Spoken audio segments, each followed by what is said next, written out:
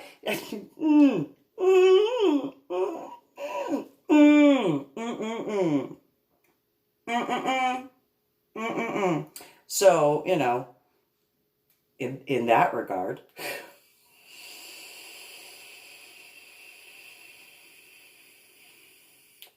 to bring that back around.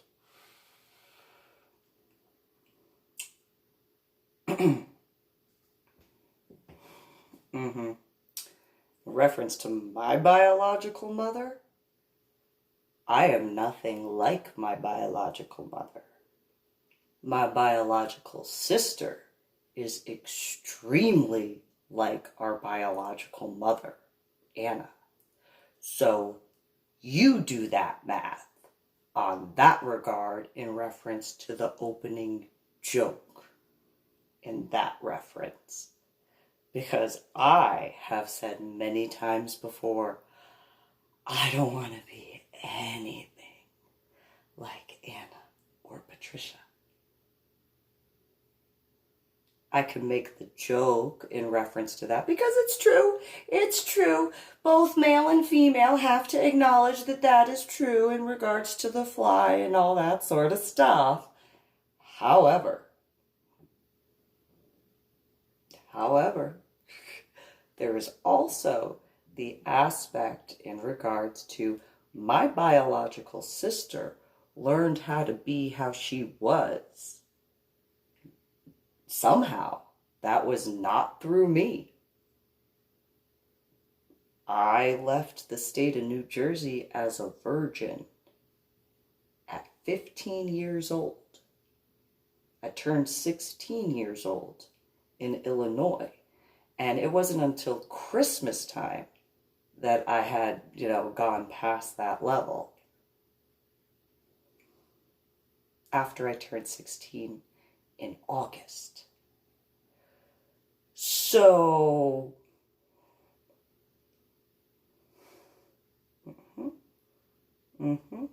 you can do the math. So thanks for tuning in to my official YouTube channel, Reverend MeeLing, the Ornery PSA.